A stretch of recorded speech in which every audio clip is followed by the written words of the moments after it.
They will provoke you into an emotional response because they delight in your anger as much as they delight in your praise. When you react, you are giving away your power. Let's say somebody is yelling at you. Instead of saying, "You can't talk to me like that," you say, "I don't respond to that." Calm down. You're too sensitive. You're overreacting. Most of us women have felt completely invalidated and dismissed by those words. So how on earth can we respond with confidence without losing our cool? If you want to feel confident, then you have to do assertive things. You have to assert yourself. Confidence is more of a feeling. Like if I were to say, "Hey, I need you to feel scared right now," you'd have a hard time doing it without me being scary. Same thing, to say, "I need you to be confident," you're gonna have a hard time feeling it without doing something that's going to trigger that. So it's the assertive statements that you can use right into your sentences. So for example, if it's that idea of "you're being so sensitive," it's the having the patience to know, okay, I know I can say something assertive right here, and that is, "No, I'm sensing you're being a jerk." You know, if somebody says, "It's just a joke," "I'm just sensing you're not that funny." It's that idea of you flipping their words and having the wherewithal in that moment to say something assertive that will then, in a positive feedback loop, give you the feeling of confidence. And then with that confidence, you want to say more assertive things. But when someone's being dismissive of your feelings, if you don't know how to be assertive, you absolutely may say something that they can then use to either weaponize against you, or they can just then use that same statement again to prove their point. Yes. As in like, "See, I told you you're too sensitive." Right. In those situations, with any kind of personality, they often tee something up for you to grab. So they say something ugly. What they're doing is offering you something and saying, "Why don't you go ahead and take it? Go ahead." And once you take it, once you have that response of that emotional, "I can't believe you, I can't," and you have that big reaction, now they got you. You fell for the trap. And now all of a sudden they take the joy in that response that you gave, that hit of dopamine that they received from that control. And so now when you react, you are giving away your power. But often it's the silence and the very small steps that say, "I'm in control and you aren't." It's a weird mindset where you have to flip the idea of when you are sending that zinger right back at them, you're actually weakening your position, not increasing it. Okay, so, because that is exactly what we do. We go, "Okay, well, I'm going to give as good as I'm going to get." And that feels sometimes in the moment quite empowering. As a woman, it's like, I've got my own back, I can stand up for myself. But to your point, what you end up doing is weakening your position. Yes. So you say, we have one of the best, great secret weapons of pausing. Yes. So talk to me about, in that moment, if you start to feel the heat, you start to boil, your blood's boiling because someone's being disrespectful to you, they're dismissing you. Take me through the exact steps of how do you pause, how do you collect your mindset, and then come up with a good response. Yeah, so what I talk about is difference between short pauses and long pauses. And when somebody says something disrespectful, what you want is a long pause that's somewhere between about 5 to 8 seconds. It's just a few seconds of allowing the other person to hear what they said. Because let's say you said something negative to me. Visually, one, it's going to give me the feeling of confidence when I see that word come and just fall to the ground and understanding that I don't have to pick that up. And it's kind of in that silence, you're looking at it going, is that what you wanted to say? Does that feel good? That right there? Are you looking at what I'm looking at? And that right there automatically makes them feel more powerless and you feel more in control. In that pause, you are being their echo, you're being their mirror. So often, if somebody were to say something ugly and I say nothing at all, often what they do is they say it and hear it back in their mind. And often people might apologize and go, "I'm sorry, I shouldn't have said that." Or they rephrase it. Or you can ask the person was that supposed to? These are questions of what I call intent. So was that supposed to hurt me? See how a question doesn't respond in the way of sending that zinger back at them. It's a way of answering without answering. Did you mean for that to hurt me? Was that supposed to embarrass me? And you see how the power is not sending the zinger to say, "I'm going to make you hurt even worse." The power is when they throw a punch, you go, "That didn't hurt." So that's the control that you have in that moment. And I assume tone matters, because even just the way you said it was so calm. I assume that was supposed to hurt me. Yeah. Or why did you say that? Versus like, I assume that was supposed to hurt me. Yeah. Why did you say that? Exactly. So take me through how it can be perceived as you're losing control versus actually you have control of the conversation. Yeah, I mean, you can use just what we did as an example. So if I were to say, you can't talk to me like that, are you kidding me? Versus, you cannot talk to me like that. Now, which one sounds more in control? Oh, definitely It's definitely the second one. And nothing changes except that you're speaking a lot slower, which shows I'm in control of my words. And it also shows I'm in control of my actions. Because when that fight or flight kicks in, which you know all about, you get that emotion, your heart starts to beat, you get nervous, you start to shake, your voice might tremble a little bit, you get tears in your eyes, it's just the emotional flooding. You're telling your body in that moment, when you're not taking a big pause and a big breath, you're telling your body, I have a lot to fear right now. I have a lot to be afraid of, so I have to be extreme. I have to say that extreme thing. I have to go all out. Versus when you slow down and you speak slowly and even in a lower tone, you're not only conveying control, you're also telling your body, there's nothing to fear here. There's nothing to threaten me. I'm safe. And that right there is an incredibly powerful move that you can flip that script on them to show that there's nothing here that's threatening me in some way. So that's what a lot of the pausing does, is it gives a lot of space for them to realize that what they wanted is not what they're going to. How I see it is, when you say that ugly thing, you put it out on a ledge, like you exposed it. And you're hoping, you're praying that somebody will take it. Have you ever thrown an insult and then they didn't give it back? Probably. Yeah, and then you go, oh, I kind of feel like a jerk later. Or you realize, oh, that didn't hit. And then you feel kind of stupid because what you sent out, it didn't get the response. You didn't get the control, and now you feel kind of silly about it. So that's how you do that. So if I had to break that down, it'd be one, you want to add about a 5 to 7 second pause, a long pause. 2, you want to do it long enough to make them hear their words back. And often you can just repeat what they said back to them. So if you said something ugly, like Jefferson, you're an idiot, and I waited 5 seconds, I said, I'm an idiot? Perfect. 3 is you're allowing them to show, you can ask questions of intent. Did you mean for that to embarrass me? Did you say that to hurt me or offend me? And oftentimes that's all you really need to do to realize it's not gonna be that fun for them the second time around. Oh my God, that's so good. And then in talking about the pause, in the power of it, you also talk about in your book the power of people forcing you to not pause, and it's their way almost of asking you a question, like rushing you to answer, as a way of them controlling you. Yeah, so in legal depositions, attorneys do it all the time. We want to get you responding very quickly, and when you feel pressured, you often do. A lot of the clients that I have to train them on, let them get all their question out, give it a pause, then you say something. Because otherwise you want to, hey, did you go the other day? Yes, I did. They like to cut in because they just want it over. Same thing in any argument that you have. You also want that over because you want the threat to go away.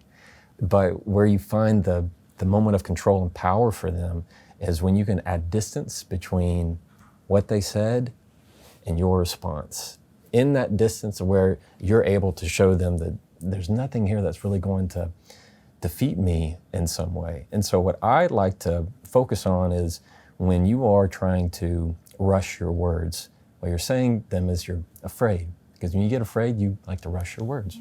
And when you get to slow down, you're in a much better position almost every single time. Confident people know they don't have to say anything. Insecure people always have something to say, always have something to add. Insecurities are loud, confidence is very quiet. There's a very big difference in that. People in your community would want to grasp that idea of, I don't have to say anything that I don't want to say. Should I not want to answer that text for 10 minutes? Maybe I don't want to respond to that text for the whole day? Then don't. There's no pressure, obligation that you have to send it immediately. You don't have to send that full paragraph. You wait a day. It's going to be a whole lot better. And you're the one that's going to feel more controlled and send the message that you're in more control of yourself. All right, guys, we'll be right back with Jefferson Fisher. But just for a moment, I want to ask you, if this episode or any other Women of Impact episodes is bringing you value, then please do smash that subscribe button down there, because you have no idea how much that becomes the calling card to all of us women out there, that this is a place and this is the community to be a part of, because we've got each other's backs. So smash that subscribe button. Thanks for listening. Now back to the episode. I love that. I often write texts and I don't send them. Yeah. And I'm like, all right, if you still feel like this in 24 hours, send it. That's smart. I never end up sending them, ever. Yeah. What I've done is I went deep into my community and I was looking at all the things that we women struggle with here at Women of Impact. And I've pulled some scenarios for you, if you're okay with helping us through navigating how we would replace our women. You're like, sure, I don't know what I'm getting myself into. Okay, so there's somewhat scripts, if you will. And I realized that in my community, maybe you found this, there are two almost different types of ways of saying things. Number one is a question, number one is a statement. And so they sometimes land differently, so I would love to hear how you think through them. So one is when someone is just utterly inappropriate to your face. Sometimes one of the questions I get all the time, and a lot of women do, is, why don't you have kids yet? Sometimes that's very inappropriate. If you can't have children, that's heartbreaking of a question. If you've decided not to, it feels like sometimes it's a challenge to your femininity and your womanhood. And so when someone asks that, how would you suggest someone could reply with confidence? Do you feel like they have to explain? No. I mean, part of confidence is the understanding that you need to stop justifying everything. You can say no without justifying it. You can say anything you want without having to justify a reason for it. No is, as they say, a complete sentence. So in that scenario, somebody gets asked about, why aren't you having why haven't you had any kids, or why don't you have more kids? One, that is an extremely offensive, appropriate question. In that kind of situation, reading the room, you could do one of two things. One, you could ask the question, and I would begin with, is it? I like asking things with is it, because it props it up in their side of the fence. For example, is that something you need to know? Is that something important to you? Is that something you care about? Or is that something you should care about? So begin your question with is. It poses a question for them that they now have to respond. And most of the time the answer is going to be no.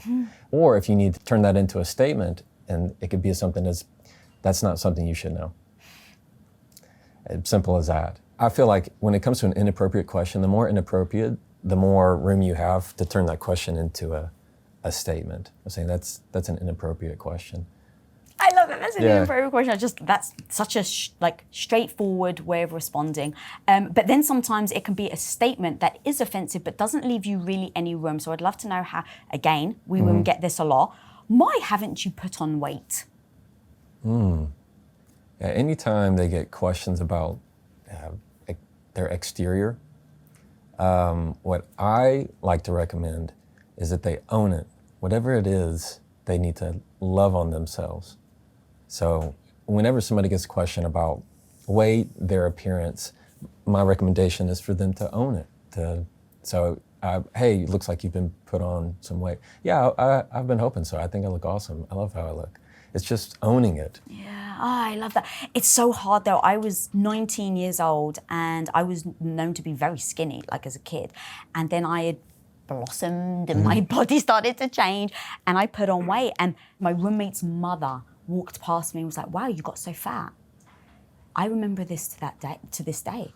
I've had an unhealthy relationship with food. A lot of those comments can not just be a jab.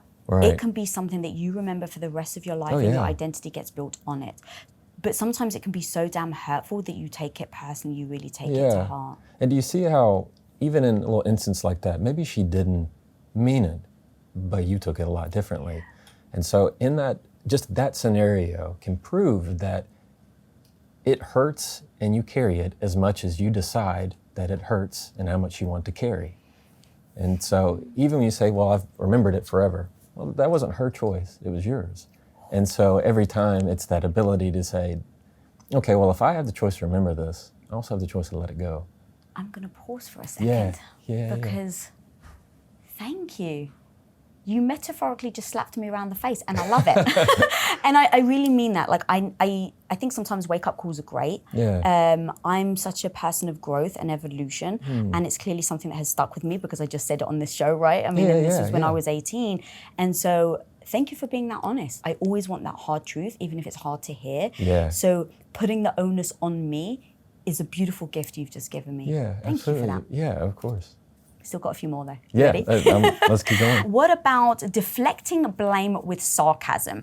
As an example, sorry, I guess I just can't do anything right. Yeah, when you want to handle a passive-aggressive comment, often what I like to say is you need to start your response with, sounds like or seems like. Sounds like there's more to that. Chris Voss has an awesome line that I love, and it says, seems like you had a reason for saying that. Sounds like you have a reason for saying that.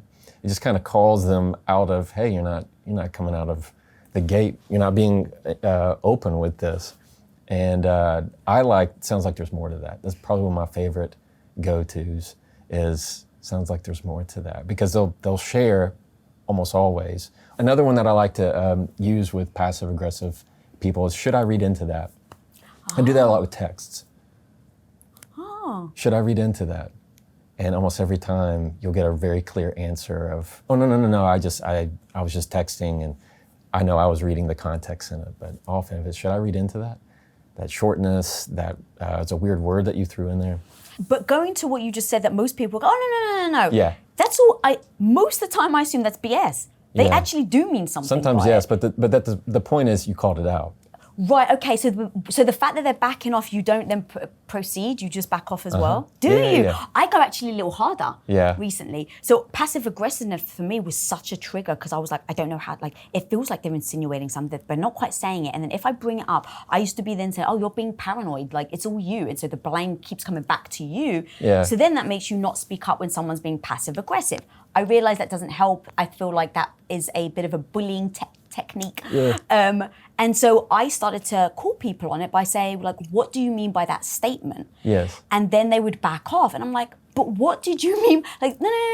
But what did you actually mean? Yeah, you like to take it further. Only because I have noticed, and I would love, you're the professional, so I want to know your opinion, but only because I noticed it doesn't eliminate the problem. They're just going to be snide and passive aggressive in a different way next time. So do you advise to not then keep going? Yeah, depends. I mean, I think that I like to view it as if there's like two negatives of a magnet. Like I'm just showing you right now when I say something like, sounds like there's more to that, and you kind of go away, and me say, no, really, you go ahead and tell me. What did you mean by that? What did you mean by that? I mean, now I'm starting to come on. Yeah. When they said something passive aggressive for a reason, it just didn't feel comfortable to them, and you pressing more is not going to make them feel more comfortable. And what you want is them to open up, not clam up. And so often you could even use it as, sounds like there's something for us to talk about. For example, we talked about in text. Somebody sends a text and it didn't make sense to you, and you decided it was a rude text. If you even responded, did you mean for that to sound rude? Did you mean for that to sound short? I use that a lot. Did you mean for that to sound short? They go, no, I didn't mean that. Let's say they did, like you said. They really did want that to sound short. And then you start to press, no, I want to know. Like, so what did you really mean by it? If you didn't say that, what did you mean? It's going to make them feel like they're backed into a corner, and nobody backed into a corner wants to open up more. It's going to fight or flight. Often it's much better to say, okay, mental note, let me bring this up at a time that we can talk and have real space and dialogue on it. That's so good. It didn't really feel right in my body when I was doing it, but it definitely felt like I was having my own back. I'm such a goal-oriented person. It's like, what am I trying to get to? What's the goal? And then how do I get there? And you talk about that a lot in your book. It's like, know the goal of the conversation first. How often do we not know the goal and we just go into something, and then when we leave the conversation, we never actually end up getting what we want? Exactly. I'll even give you a sentence that I've used many times, and you're gonna love the next time this happens, is you're gonna respond, I love to talk about it. And what you're saying is, no, this topic right here, let's keep going on it. And that's, passive aggressive people don't like that because they're getting called out. But if you were to even respond, I'd like to talk more about it, happy to talk more about it. What you're sending is two things. One, I'm addressing what you're saying without responding to the passive aggressiveness. And the other side is, I'm showing you here that we have an open window to actually have some dialogue. That's going to be their decision to walk through that door or not. Coming up. Bad things happen when you force somebody to have a conversation when they're not ready. We'll be right back. But first I want to talk about the fact that we women need to be getting a lot of protein throughout the day to help us stay healthy and freaking strong, especially as we get older. Which is why I have to tell you guys about this high protein snack that I'm absolutely obsessed with called Paleo Valley beef sticks, because they literally have zero crap. And we all know that that's so hard to avoid when you're looking for quick, easy, delicious, high protein snacks. Before I discovered Paleo Valley, I am not joking, I would carry around a Ziploc bag full of bacon so that I had some protein to go to without it bothering my stomach, without me bloating, without me actually having issues, because it is gluten-free, soy and corn-free. And so with these beef sticks, I can now actually focus on being a badass at work, being a badass at home, with my family, at the gym when I'm working out, and with my homies. And I don't actually have to worry about what I'm gonna eat next. Click the link in my show notes and take advantage of this very special offer of 30 beef sticks for $30. But it's only through my link, so head to the show notes and click that link, my homie. Now, back to the episode. Got a couple more for you. Yeah. When someone's just trying to avoid the communication, nothing's wrong, I'm fine, when clearly nothing's fine. Yeah, it's that idea of they're not ready to have it right now, and bad things happen when you force somebody to have a conversation when they're not ready. You've had a long day, you've had a full day of studio recordings, running all your businesses, everything you got going on with your game and wonderful things that you're impacting all these women all over the world, and then you get home and you're just tired. But right then and there, your husband wants to have a very important conversation. Comes out of the blue. They say, hey, we need to talk. You go, okay. And right then and there, somebody's gonna force you to have a conversation about something deep. They're wanting a 80% conversation when you have 10% to give. And when that happens, you will do anything to just fight it, shift it off. You're not in a good mental space with it, instead of being upfront that this is not a good conversation. So it's okay to say, I can tell I'm not ready for this conversation. On the flip side, you do the same thing.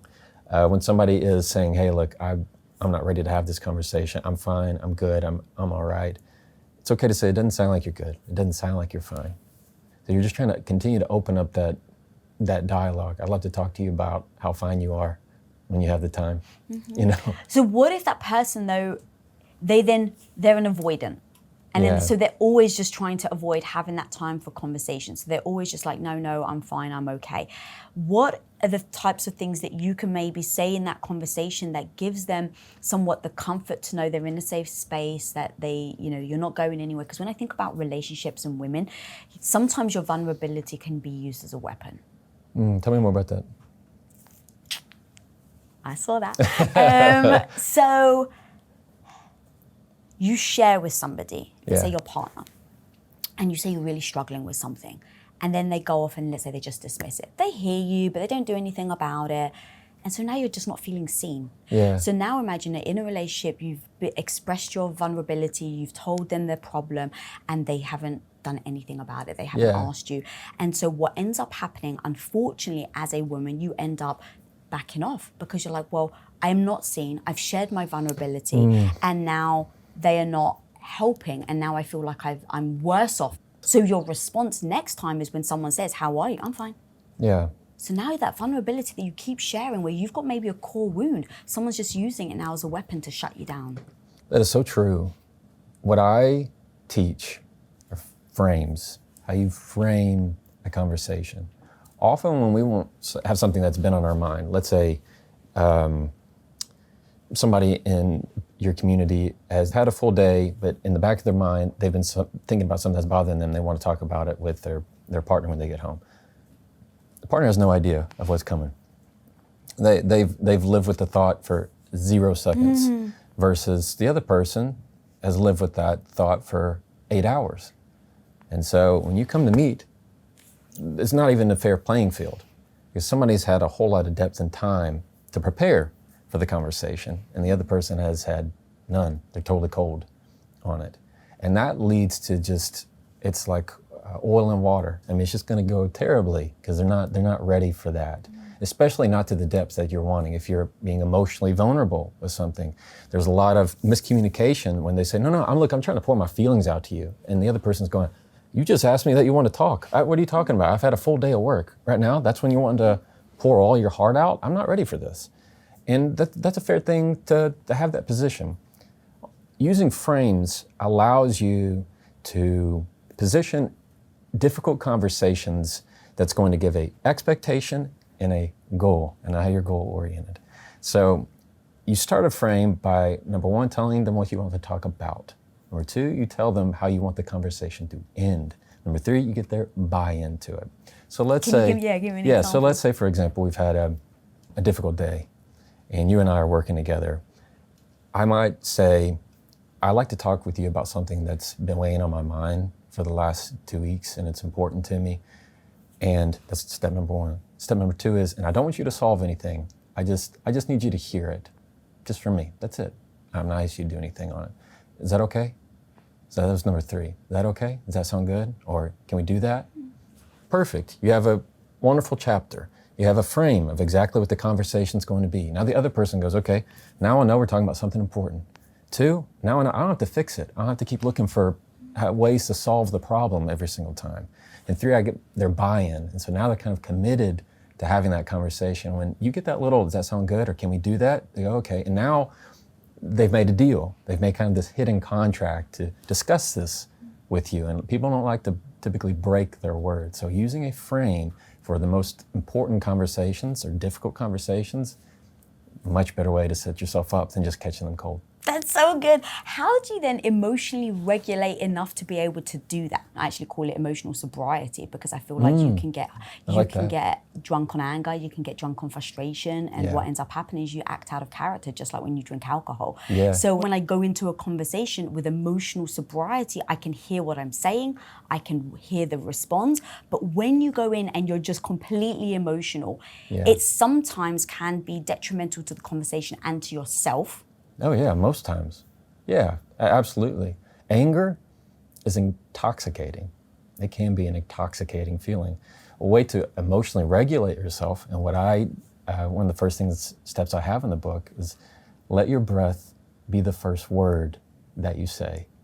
And it is really a rule that I use all the time, because it's going to keep yourself, it's like being able to swim underwater without having to take a breath. Like you don't get to that level of intoxication because you're letting that pause tell your body, I'm safe, I'm good, there's nothing to be threatened about. So what I say is, wherever you would say that first word of, you can't do that, you don't say that, and whatever that attack is, you just put a breath in its place. And often what you're doing is telling the other person, I'm preparing myself.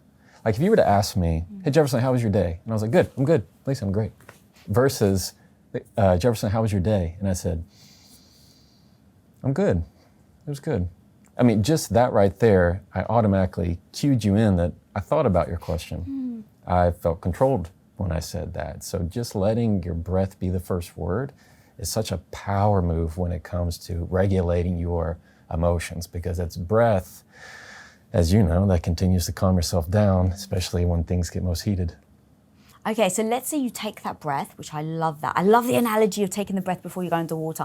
That's really gonna stick in my mind now. So thank you for that. Yeah. So with that analogy of taking the breath and pausing, imagine you do that and now you're in a conversation, and then as the conversation starts to progress, someone says something that ends up triggering you.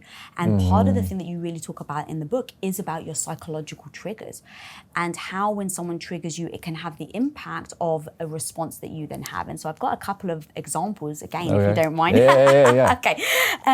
So the competence trigger. So I've got an example. The wife has been the homemaker the whole relationship, and the husband makes a passive aggressive comment about her cooking. He says, that's one way of cooking meatloaf, I suppose.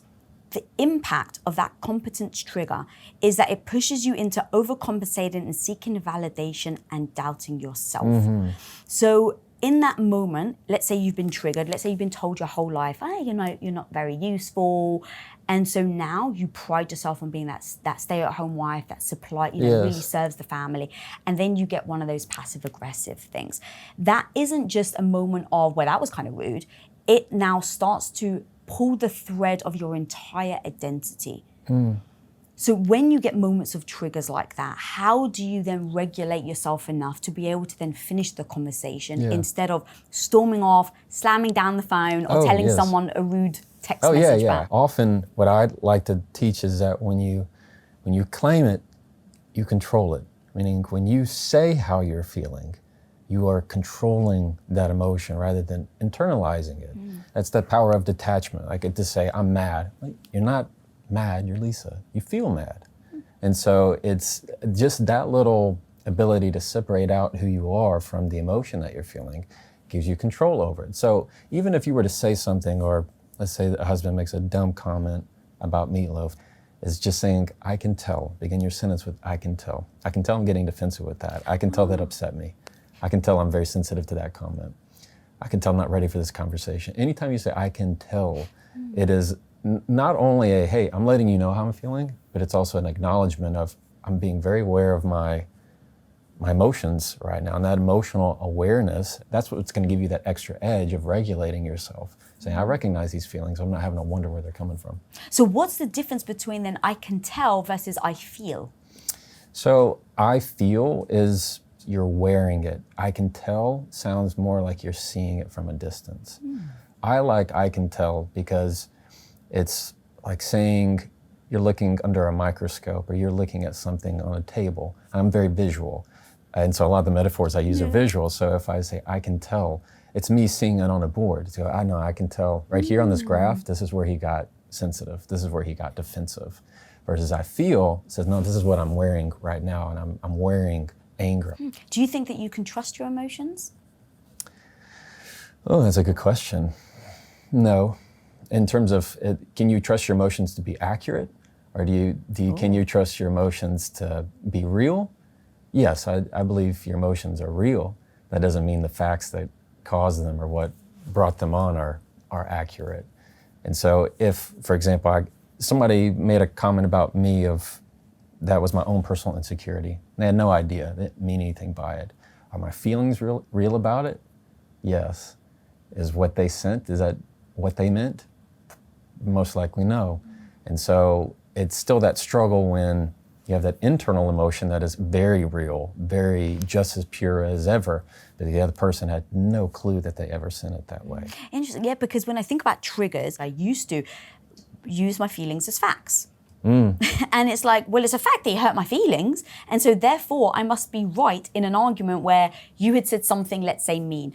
Versus what I understand now is that it's true, I felt it, but was it an accurate reflection of the situation, or was I responding to a trigger of mine that I've had in the past? So how you feel about it, doesn't make it a fact. It could be a fact that it hurt your feelings, but that doesn't mean that the truth of those feelings are innate to the truth of the fact. So is it wise to not necessarily talk about your feelings in an argument with your partner in that moment? Oh no, I highly advise saying it. I mean, because it's letting them know where to navigate. So if something were to upset you and it triggered you, let's say they brought something up about, I don't know, something that's a sensitive area that they should know better, or maybe they didn't really know, and you say, I can tell this is going to upset me. You are telling them, hey, this is a no-go area. And that's where you go, all right, if I need to, I can start asserting a boundary of, this is not where I'm going to go. I'm not going to go there with you.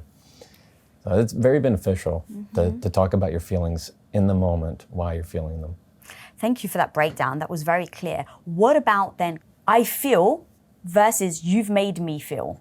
I'm of the opinion that someone cannot make you feel anything. It is solely personal to how you perceive things. So if somebody, if you said, hey Jefferson, I hate your purple shirt, like right now, I would be like, okay. I don't have a purple shirt on, I know I don't. So it doesn't bother me. I know what I have and what I don't have, so it's gonna be my entire choice internally of knowing I'm gonna choose to let this hurt me or not. That's hard when you have insecurities about things. Maybe it's something about how you look or what you do or your profession. Maybe your job isn't as important as your older sibling or something. A lot of different insecurities, but I don't take the path that somebody can make you feel something. It is the choice of you just feel, and this is how you perceived. It's like using in logic of if I can't make you feel something, then on the flip side, I can't make you not feel something. And so if I were like, look, I can't make you happy, at the same time, then there's no way that I can possibly choose to hurt you, make you feel hurt. I feel like when I used to say it, almost like I was giving my power away. You've made me feel, okay, so it's up to everybody else of how you feel, or is it up to you? Yeah. And so once I phrased it like that, and I'm so much of a like, how do I build my confidence every single day? How do I make sure that I don't give my power away in every sense of the word? I realized I was giving my power away by saying other people are making me feel a certain way. Yeah, and that's wonderful. I totally agree with that. The same applies for when you have statements of people who say things that upset you. You are turning the yous and transferring it into I's. So let's say somebody is yelling at you. Instead of saying, you can't yell at me, you can't talk to me like that, it is still giving away your power. Instead of, you can't talk to me like that, I don't respond to that. So that's a very different power flip of just like you're talking about, taking on that confidence. You can't yell at me. I don't respond to that volume. So all of a sudden, it is this light bulb moment of no longer am I saying you do, you can't. It is I. I'm going to control that. I love that. One of the phrases I now use is, I will not engage in this conversation. Oh, that's a good one. It really, like I had to practice it over and over and over again because my instinct is always engage. Yeah. So it became a very like, okay, I can say that, feeling like I'm very respectful to the person, but it feels like it's very clear on my next actions and what I'm willing to tolerate. I love to say, I'm not going to start. I'm not going to start? Yeah. I love that. It's kind of just a very quick way of saying, no, not going there. I'm not going to start. Yeah. Okay, I've got a couple of other triggers. This is hard. Oh, this actually hurts me just saying this out loud. Your purpose trigger. So an example is you choose to exit the workforce to become a mother. Yeah. And the quote is, let's say someone says to you, you used to be so ambitious. The impact that has as a woman, it makes you question your direction, your identity, and your sense of meaning. Purpose is something that is, to them, also outward. So if someone were to say, I used to be so ambitious, my recommendation would be to say, oh, I still am. Oh, I am. Yeah, it's just all you're doing is choosing a different career path. So when you are owning things, so part of that confidence and assertiveness is owning it. So it's that ownership of taking advantage of, no, I love who I am. I love what I'm doing. And the understanding that I don't have to justify, right? I don't have to justify anything to anybody. Yeah, because I have noticed many shifts around where women, I think, get their self-esteem, or at least where society applauds you and where they don't. Yeah. And for me, going from being a stay-at-home wife into the workforce was at a time where not many women were doing it. So it was a really hard uphill battle for me. And so for people to say like, oh, you don't care about your husband anymore. Oh, I thought you were a good Greek wife. And that was really hard because for me, I want to be a good Greek wife. I love my husband. So it started to almost question my commitment, even though I didn't feel like it was in question within myself. This is why I wanted to take this example, because now it's happening on the flip side. We've got to a point where women are like, yeah, entrepreneurship, go homie, you can do it. Right. And now women that want to stay at home are being made to feel bad. Like that's just utterly heartbreaking to me. When you're dealing with like these just complex, like deep emotional questions of your purpose, it also comes down to who are you listening to? Like who are you listening to? Are you listening to Nancy across the street who has never tried anything new? Are you listening to Bill who always finds a way to criticize somebody? And so too often what we feed ourselves is the very thing that is just going to be corrosive. It's going to just be the drip that continues to nag us when we're just not listening to who we are and what's going to drive that. Are you listening to, like in your case, are you listening to your husband? Are you listening to what matters to you, to y'all's family, to what you've decided? Who else do you need to listen to? So often the questions that when I have people who are doubting themselves, and they're listening to people that make them doubt themselves. It's the question of who are you listening to?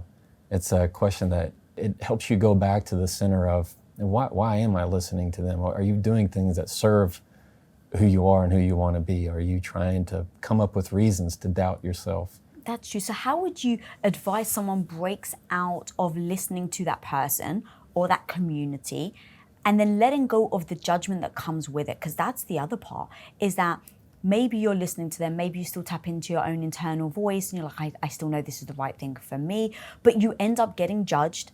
And especially, because my shows are for women, it's very much the focus, is that we are people pleasers, and all of that conditioning comes rushing back, where it's like, okay, well, I want to go and quit my job and have this beautiful family and stay at home with my children, but I'm getting all of this criticism and I want to be a people pleaser, and everyone's like, oh my God, but you used to be so good at this job and you used to be so ambitious, and now I don't feel like I'm pleasing people. And so all of this conditioning comes rushing back in that then comes up when someone says that one little snide comment. So what I like to say with people pleasing is it's okay to please people, just be sure you're one of them.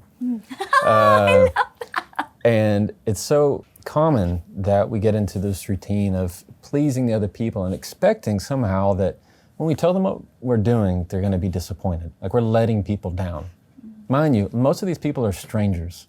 Most of these people are way at the bottom of your VIP list in your life. But yet somehow they're the ones that you need to make sure that you look good for when you walk out the door. They're the ones that you feel like are paying attention to everything that you do.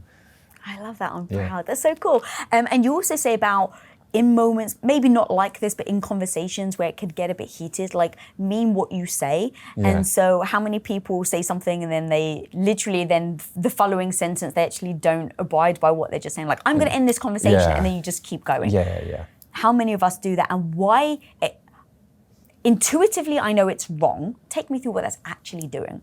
Yeah, so whenever you are going to say something like, I'm going to leave the room. I'm going to hang up, and you don't. All right. It's kind of like if you've seen a dog that looks like it's going to bite, and they never do. And you know, it's a cute little dog. It's wanting to look really mean and ferocious, but you know, it's just a sweetheart. It's kind of like that. It's you trying to say in that moment, I'm feeling threatened. I need you to go away. I don't like any of this. And what it does is it slowly weakens your position. And in fact, it loses credibility because it just means you're all bark and no bite. I guess to go along with the dog analogy. That's good. Do you like that? Yeah, all right. But whenever you lean off of that, what you're showing them is the boundary I set is not the boundary I follow. And even just using the phrase, I'm going to. So if I were to you and I are in an argument, and I don't like what you say, and I just go click. Like, how many times does that happen? It happens to probably everybody. They get overwhelmed, the other person gets too triggered, and they just want to click. Instead of saying, I'm going to hang up the phone right now, and you do so. Instead of just leaving the room abruptly and slamming the door, it's, I need to leave the room. And then you leave. It's taking ownership of the action. So when you own the action, you are showing the person that what I say that I'm going to do is exactly what I'm going to do. And it boosts your credibility. It boosts that ability to know that this person says what they mean. They're very genuine and authentic with what they say. And also what I would add to that is what I love, it gives you the credibility within yourself. So when you leave, you're like, I'm so proud that I was the person that said I was going to leave the room and I left the room. Yeah. Isn't that funny how if you do something even shocking to yourself, you're like, I'm very proud of what I just did. I really just did it. I told them. Yeah. It's part of that positive feedback loop. Yeah. I mentioned earlier that the amount of times that I've gone to text people and then I'm like, just don't text it for 24 hours. The very first time I did it, because I heard it from an expert and I was like, oh, I'm going to try it. I was so proud of myself. I was like, go Lisa. Yeah. I finally did it. And to your point, the positive feedback loop that makes you remember, oh, remember last time when you did it, even though it didn't feel natural, how proud you were. And so it kind of encourages you to keep doing it. Absolutely. What do you think about people arguing over texts? I think arguing over the text is one of the worst ideas because there's no emotional nuance. There's just none. And so many times when you say something in a text, they're going to read it in the worst way possible. Let's put it that way. That snarky text, or somebody says K, or okay. When do you ever read that as a positive thing? Somebody says sure in a text, you don't go, oh, look at this. You don't feel good about that. You immediately go, sure. What do you mean? K? Oh, they're furious at you. That's all you think is like something is terribly wrong. When that kind of thing happens, it's not gonna become any better by texting more about it. And I mean, you can change how you need to communicate. There's some people that are great in email, and there's some people who, like in my world, I have some attorneys that are on my no email list. Oh. I don't send them emails because they can't email without being snarky or sounding something, or at least for me. I'll take the blame for that. There's some emails that I'm like, this is not, we butt heads when we email. I call them, they're the most polite, happiest, friendliest person, but in email, we just don't communicate well. Yeah, I've had the feedback that I don't sound polite in text messages, but I'm just so busy. And so then I tried to explain, it's just that I'm busy. So actually talk to me about explaining your way out of things. Oh, explaining your way out of things? Yeah. Hey, Jefferson, explain everything away from me, please. Yeah. But so often when you are trying to explain things, there's a sense of feeling like you need to apologize for it. I take that away. Like how many times we unnecessarily apologize for things. So sorry, just now getting back to you. I was so busy. Why would you apologize for having priorities? Why would you apologize for having things that you needed to knock out in your day? We've just gotten so used to immediacy in our responses. But when it comes to justifying, I'd very much limit it. Even when you say I'm so busy, there's no need to apologize for it. Instead, express gratitude for them still being there. Hey, thank you for the text. Thank you for the patience. Like, just right there, you're owning the time. You're owning your priorities rather than trying to feel like I need to come up with a really good reason. I do that all the time. I really do. It's just because I feel so badly. I feel bad that I've ignored a friend for a day. I've ignored, I haven't texted someone back in a week. And so I worry, if I haven't texted someone back, that they've made up a story so much in their head about why I haven't texted them back. And that's the last thing I want them to perceive. It isn't because I don't care. It isn't because I don't love them. It isn't because they don't mean a lot to me. It's just that I've been so freaking busy and I've got ADHD and I'm terrible at responses. And so I feel compelled out of sweetness to them to make them feel okay in letting them know it's not about them. So what I'm hearing is you're taking it personally for them. Is that wrong? Not wrong. It just over time, you'll do it with everybody and anything. So I would highly encourage knocking out the early sorries. All right, so let me push you a little. What if it's someone who has been mad at you for not responding before? So now I love them, they're still my friend, but last time I didn't respond to them in the week, they got upset with me. So when it's somebody who's sensitive like that, one, if they're getting sensitive and like they should know you and they should know what's all happening in your life. Like, too often I feel like we find that the people who matter the least, we give the most in terms of our emotions and our time. Why is it, you're so right, why is it the people that we actually don't know as well that we do that with? It's because it's all of our own sense of control, because you're controlling that perception that they are or are not happy of you. So you're doing it on your own accord. I love your honesty. This is so amazing. Thank you. That's so true. Okay, in talking about text messages and tone and how you can't really perceive tone and that, you talk about in your book the ignition phase and the cooling phase of an argument. Yes. This was fascinating. So you have a chart, which I love. So if you don't mind, actually take me through the ignition phase of how I believe it's like how they looked at you, their tone they use, the words they use. And I thank you so much for reading the book. It means a whole lot to me. It was so good. What I teach is in any argument, there's an ignition phase and a cooling phase. Ignition phase is when there is something that, with enough friction in the conversation, something begins to ignite. They said something you didn't like. My body goes, hey, I didn't like that. Like your brain and your body going, that. Hey, so I didn't like that. Can we fix that? And all of a sudden, I'm engaged. Ignition, when you're getting in that argument, your focus begins to narrow. So that's why your pupils dilate. You start to get, some people begin to tear up or get really nervous, or they find that they're shaking in some way. And what they're doing in that moment is, I want the threat to go away. So let's say it's an argument between a husband and a wife, and they say something, automatically there is going to be a struggle, and each of them want the threat of the other to go away. It's to fight or fly. So when I say something hurtful, it's because my true intention is to make you go away. My true intention is to make it hurt you, to defeat you, and make you leave. So in other words, I may not be picking up this mug and throwing at you to make you leave the room. That's what I'm doing with my words. I'm wanting them to hurt and to cut. I'm wanting them to cause pain. And then when there's been enough, eventually it just burns out. There's nothing left to burn. You said the one thing that crossed the line. You said too much. And then at some point the cooling phase begins, and that's your rest and digest. All of a sudden you might feel sad, and now like you're coming down the mountain. Now all of a sudden your more logical brain starts to come in, and you're going, why did I say that? That was so dumb. How did we even start this? What did we even begin to start with in this argument? And you're realizing all of the logic that is now flooding you, and the emotions are now starting to dread, and that's why you feel like sadness and grief, because that tension, that high that you were feeling, that adrenaline, is now has to leave your body, and now you kind of feel sad about it. And that's what happens. That cooling phase is when you now are starting to go, I'm so sorry, I didn't mean to do that. I shouldn't have said that. I don't even know what came over me. Right. So that was so true. But then why do we just keep repeating it over and over and over again? Because it's part of our natural body. And the only way to slow it down is the pauses and the breathe, because what it does is never gets your ignition phase fully set. So imagine if you and I were in an argument and we started up, and all of a sudden we take a break.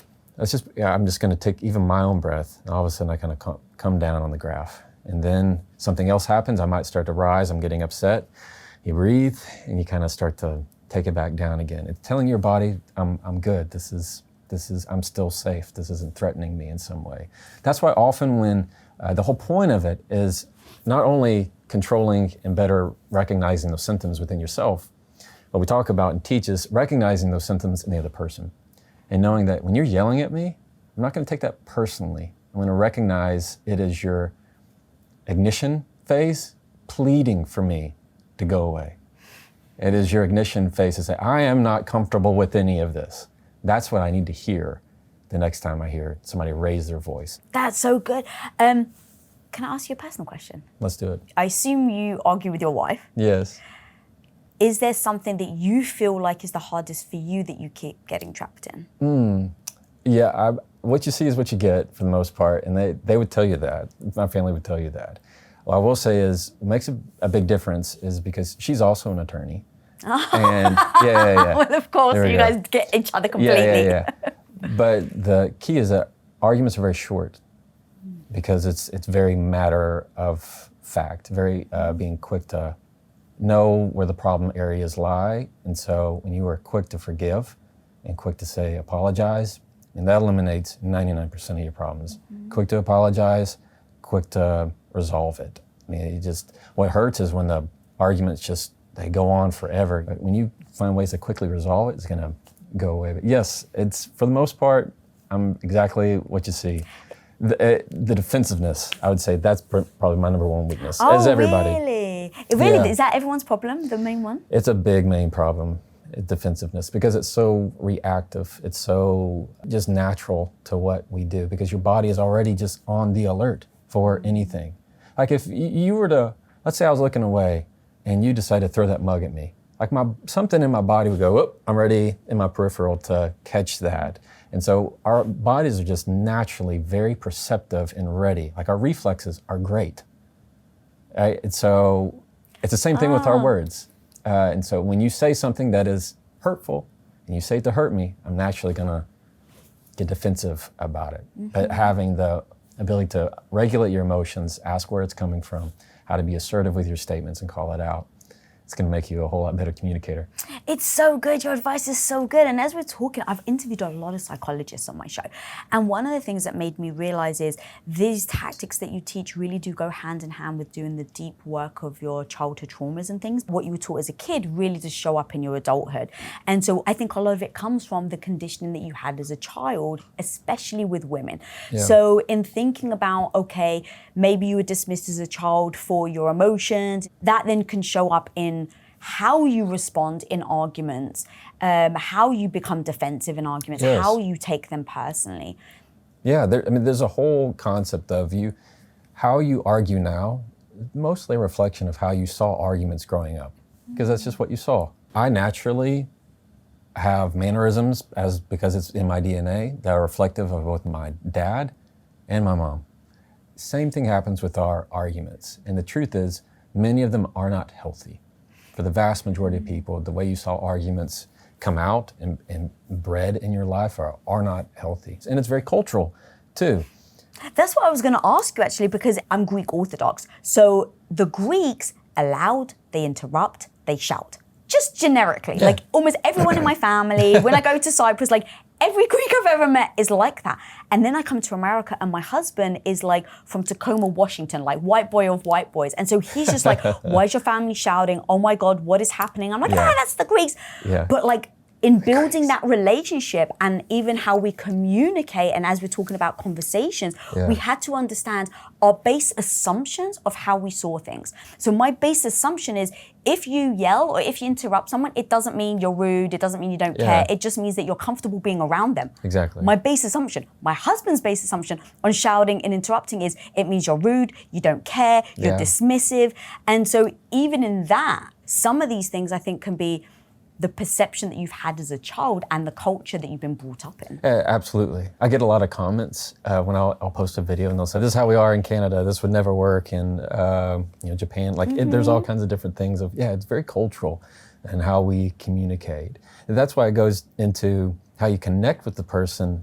That I find crosses cultural boundaries. And often it's in the little bitty things and just it's not in all the big words, it's in the little bitty words. Which I think that's where tone and body language comes in, because it doesn't matter what language you're speaking, tone is tone. You know when someone's pissed and you know when someone's not. You have not, it's not out yet, but you have a section or a bonus that you're talking about in dealing in conversations with narcissists. Yes. Whew, this is a hot topic, especially for my community, where a lot of us have felt like they've either been in relationships with narcissists or are currently in relationships. In the research that I have done, you can't talk to a narcissist like you talk to a normal person because they lack so much empathy, they literally don't care about where you're coming from. Right. Talk to me about that. Let's just put it in the legal world. So when I'm cross-examining somebody, so often I have to remind myself that I'm playing their game. Like, even though I'm in the room with them, to them, this is their room, this is their game, their conversation. It's not we're having a conversation. They are, and I'm just there. And so it's a game of what I call praise or provoke. Meaning if you're not just giving them all this praise, well, they'll often start an argument with you to get you to begin to have a conflict with them. And so they will provoke you into an emotional response because they delight in your anger as much as they delight in your praise. They like that control and that sense, understanding that they are extremely sensitive to outside perception. So if I were to tell them, they give me a response that I know is baiting me, you never take it. Because as soon as you do, you've been in that argument where as soon as you take the bait from a narcissist, now you're the one that has to apologize. Now they're the victim. How quickly that started. You go, wait, you started this. No. All of a sudden, you just fell into the trap of, now you're the one that has to apologize. You always do this. This is so offensive to me. How could you possibly do this? And now nothing's gonna happen until you fall on the sword, even though you're the more reasonable one, and you're apologizing in it. So you can't take that bait. Oh my God, it's the manipulation that I applaud. Yeah. Because it's such a, I mean, you clearly know exactly what is going to bait them, you know what's going to spark them. And so in playing that game, which I think is a very almost beautiful way of putting it, because I think once you start to frame it like that, to me, again, I go to like, I can detach myself from it. It's like, it's a game, it's not about you, Lisa. And so thinking of it like that orients me into a mode, and then understanding what they feed off is super important, and knowing if you say this, then they're going to either feed off it or trigger you, or you're going to trigger them. Dr. Ramani has something called DEEP, and it stands for don't defend, don't engage, don't explain, and don't personalize. I'm very familiar with her work. She's fantastic. I agree with all of it.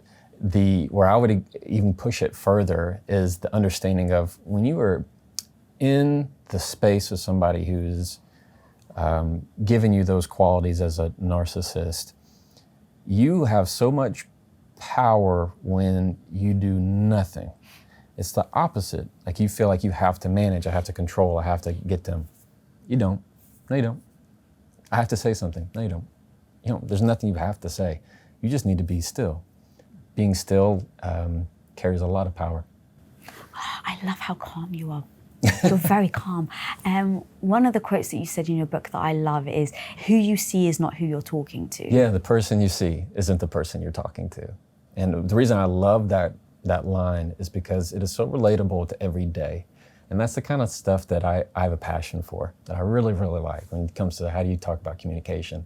I love the everyday little bitty interactions. And so often when it's, let's say, you and I are having coffee at a cafe and somebody's being rude to us, or the waiter is being rude. It's so easy to go, they're being rude to me. Instead of understanding the person you see is not the person you're talking to. You're talking to the person who didn't sleep well last night because they're taking care of their 6-month-old and they're doing it all by themselves and they don't have anybody to reach out to. And how offended you must be that they didn't get you your coffee right on time.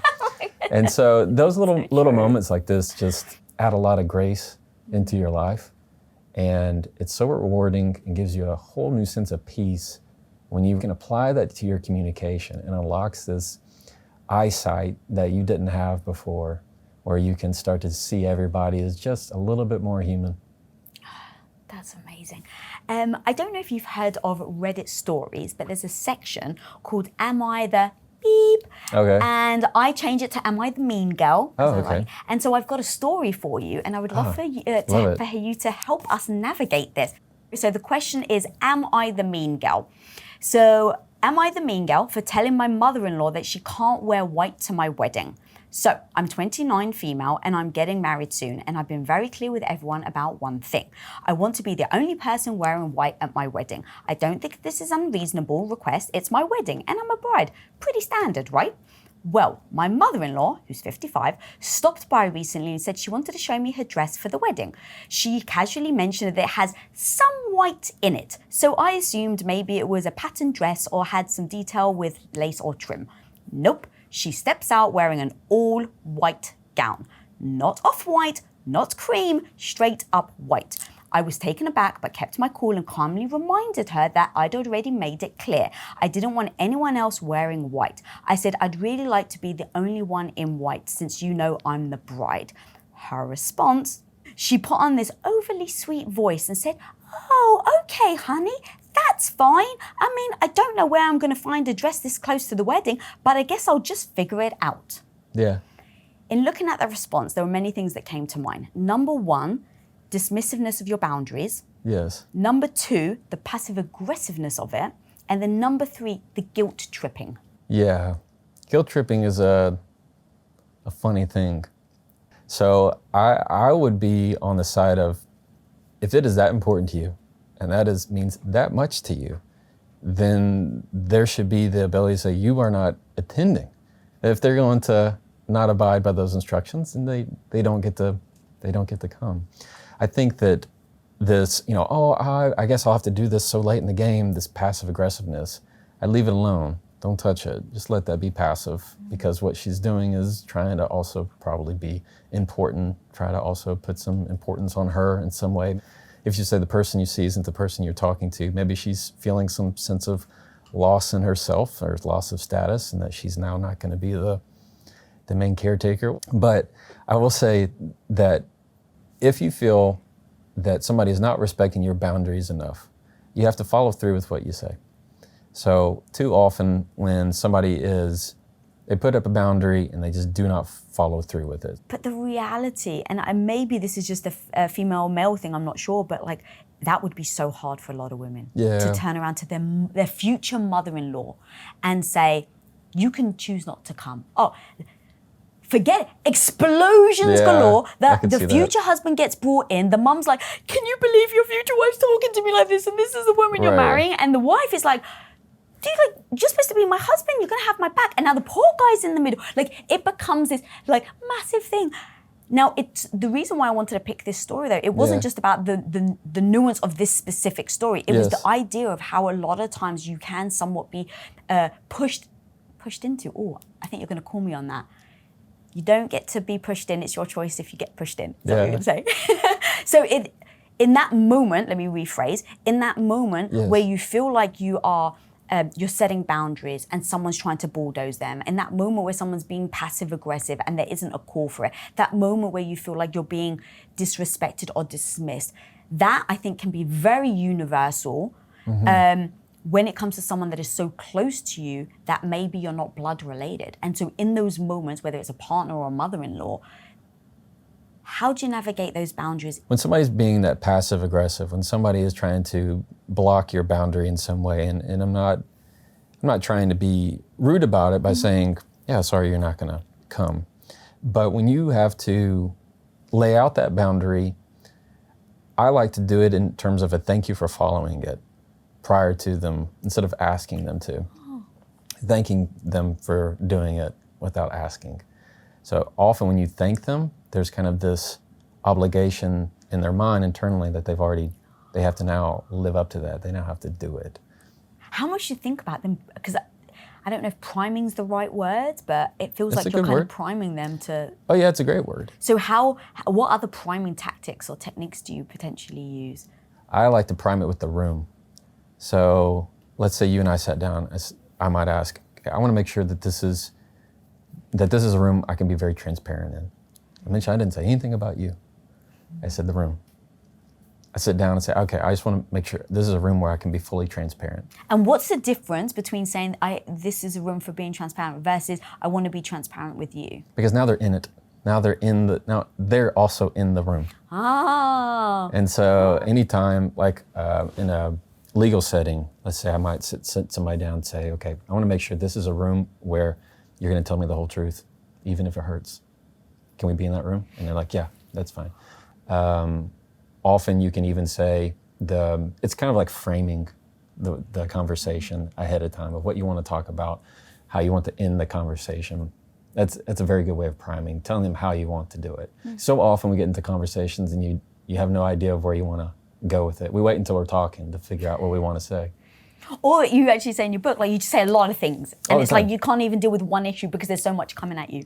Yeah, you just try to cover a whole lot of topics. Or the other person gets in the conversation and they're not sure where you want to go. They say, hey, we need to talk. And you go, what about?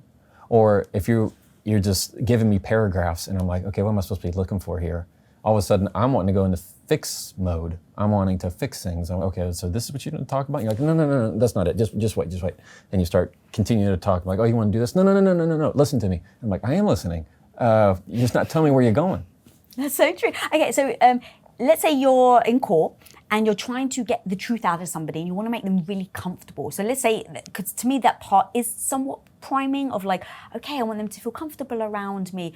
What are the things that maybe you say to make them comfortable? So the more comfortable you can make them and how warm you can feel in the conversation, the more they feel comfortable with you and the more they want to share in that conversation because they know that this is a safe place. So if the more angry I am or the more curt or short or more I want to try and prove that they're wrong, the more they want to prove that they're right. And so often that's just kind of clam them up when you want to open them up. It's kind of that idea of when you claim it, you control it. So when maybe you sit somebody down and if I were to say, look, I want to talk about this with you and I will get upset or I am upset, or I mean, you're telling them already there's going to be a part of this that is very upsetting for me and I will get loud or I am going to cry. It does not have to do with you, it has to do with the issue in the conversation. Because if you don't, they feel responsible for it. then they feel like they made you cry versus the issue itself. So when you can prime them, then they know to expect it. And it's going to come for a much better dynamic where they're like, it's not coming out of nowhere. Yes. One of the things that I also want to talk about that was fascinating is called weaponized incompetence. Oh. And I have a definition of it, if you don't mind if I just read please. it to give it. Okay, so it's when someone intentionally performs a task poorly or claims they're incapable of doing it to avoid responsibility or to shift the burden onto somebody else. Now, as we're talking about why this matters in conversations, when I think about what are the reasons why we women feel like we can't speak up, that we can't control our future, that we can't control a conversation, there was a stat that according to a survey, a Harris poll, 53% of women feel they are labeled as nagging when they are repeatedly expressing their needs, their concerns, or their frustrations in a relationship. This perception often leads to them shutting down or being less vocal about their feelings despite the need to communicate openly. Okay, so you've got somebody that weaponizes incompetence by saying, I'm really just not good at this. They're doing it because they don't want to do it. Then you've got the woman. It's just like, please just do it. Over time, the woman starts to feel like they're a nag. They start to be called a nag. So what we end up doing is we shut down, we don't speak up, and we end up doing it ourselves. So when someone is weaponizing that incompetence, how would you even remotely start to address it? Yeah, that's difficult. You know, people who say, let's say the husband's going, I'm not good at folding laundry. Not good at it. You're way better. Yeah, exactly. Why don't you just do it?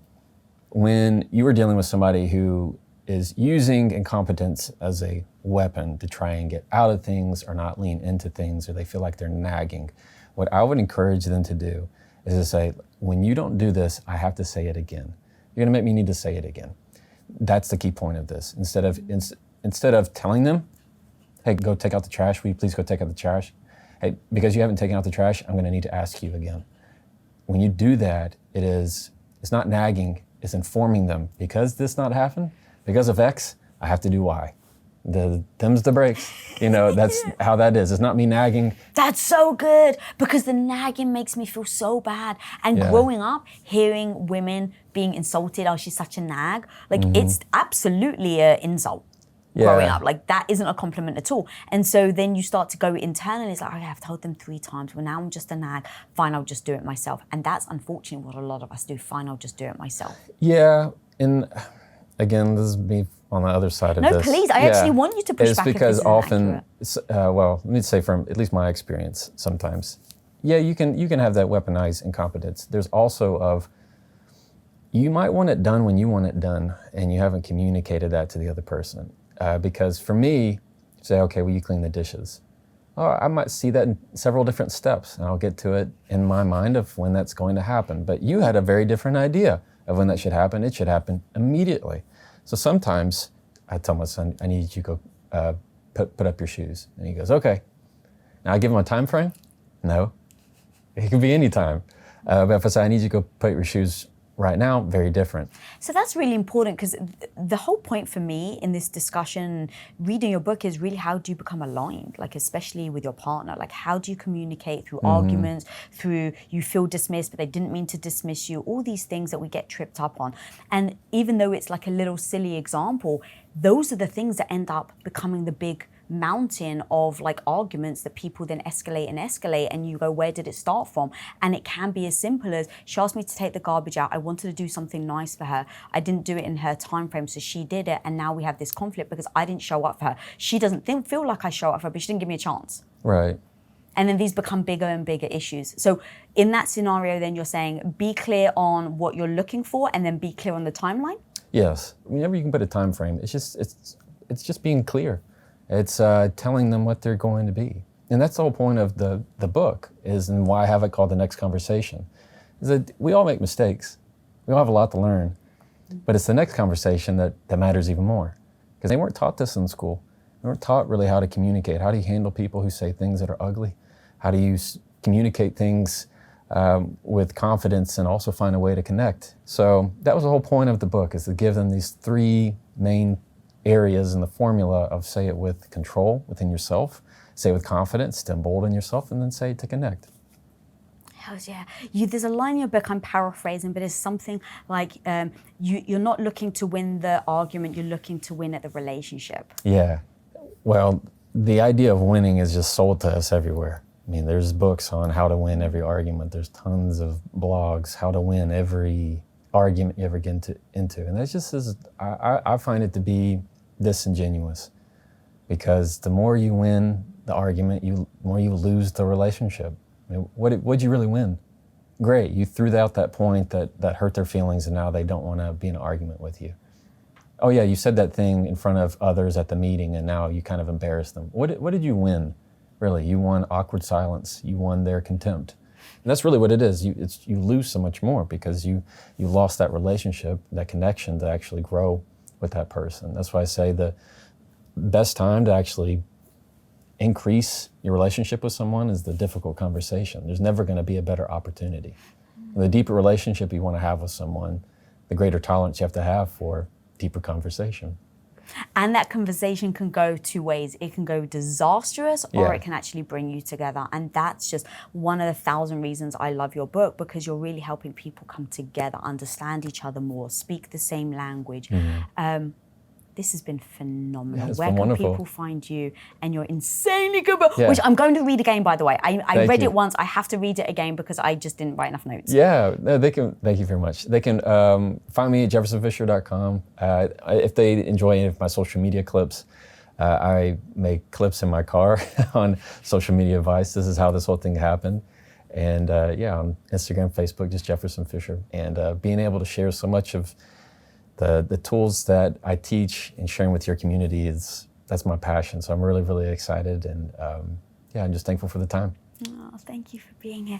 Guys, I am not joking. I read this book, and as soon as I put it down, I was like, I have to read it again, because there are things that we unanimously struggle with. I read the comments, I see what you guys are struggling with, and standing up for ourselves, having our own back, being able to defend ourselves with confidence without feeling like we have to fall to our knees every time we have a difficult conversation is something that a lot of us struggle with. And I'm telling you, this book has so many tactical things that we can do in order to stand up for ourselves. It's got scripts, it's got anecdotes, it's got stories. Like, you've got to go check it out. If you're not following me, follow me at Lisa Bilyeu. And guys, if this episode brought you value, please do smash that subscribe button. And until next time, be the hero of your own life. Peace. If you want to stop tolerating his shitty behavior and set the right boundaries that they're going to stick to, then click here right now. Why the hell do we tolerate shitty behavior from the one person that's supposed to love us the most? Because what we really want is to have